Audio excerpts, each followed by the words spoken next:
17. MÜSİAD Expo, uluslararası iş fırsatları sunan bir platform olmasının yanı sıra sanayicilerin yüzünü güldürecek somut projelerin de gün yüzüne çıktığı bir fuar. Türkiye'nin ilk yerli traktör üreticisi olan ve aynı zamanda savunma sanayi alanında başarılı çalışmalara imza atan TÜMOSAN, MÜSİAD Expo'da yerini aldı. TÜMOSAN 1976 yılında Sayın Necmettin Erbakan'ın katkılarıyla kamu iktisadi teşebbüsü olarak kurulmuş. 2004 yılında özelleştirilerek Albayrak Holding bünyesine dahil olmuş bir firma. Şu anda motor, aktarma organları ve tüm bu platformu sergilediğimiz, özellikle savunma sanayinde PUSAT ismini vermiş olduğumuz askeri aracı yapmaktayız. MÜSİAD fuarında da sergilemiş olduğumuz ürün, tüm bu kabiliyetlerimizi birleştirerek sergilediğimiz PUSAT askeri aracımızın aktarma organları. İçerisinde motor, transmisyon, transfer case, diferansiyel ve tekerlek göbeklerinden mütevellit. Özellikle bu platformumuzda 4 silindirli dizel motorumuzu kullanmaktayız. 360 beygir. TÜMOSAN aynı zamanda 6 silindirli 450 ve 500 beygir üzeri motorlar da tasarlamakta.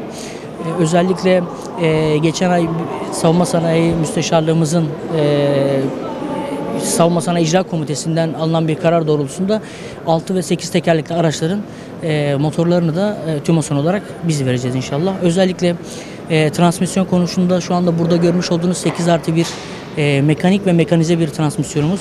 Bunun ilerisinde daha üst seviyede 16+2 transmisyon projelerimiz var. Aynı zamanda tork konvertörlü otomatik transmisyon projelerimiz mevcut. Ve 76 yılından bu yana tüm traktörlerdeki aktarma organları tecrübemizi de aktarma organlarındaki askeri araçların aktarma organlarına da yansıtarak şu anda 6-8 tekerlekli tüm kara platformları için aktarma organları tasarlayabiliyoruz. Türkiye'de milli savunma sanayi hızla gelişiyor ve TÜMOSAN da buna dair hızla yeni gelişmeler, yenilikler yapıyor.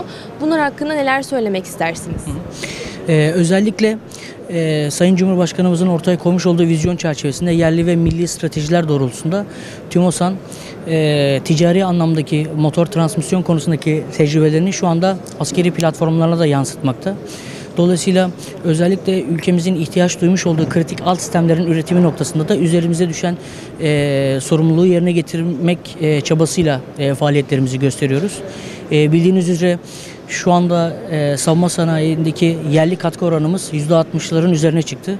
Dolayısıyla biz de özellikle kritik alt sistemlerin üretimi noktasında, bunların başında zaten içten yanmalı motorlar gelmekte. Motorlar ve aktarma organları konusunda da şu anda Türkiye'de bir ilk olarak sergilemiş olduğumuz platformda da yerli motor ve aktarma organlarımızı piyasaya sunuyoruz. Özellikle burada arzu ederseniz üründen biraz bahsedelim. Bu İDEF 2017'de yürür demonstratörünü sergilediğimiz PUSAT aracımızın aktarma organları. Şu anda burada görmüş olduğunuz ürünler aslında Türk mühendisliğinin ve yerli sanayinin gelmiş olduğu noktayı göstermekte.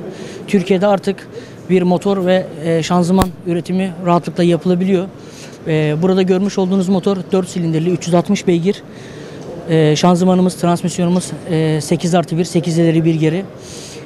Otomatize edilmiş bir transmisyon.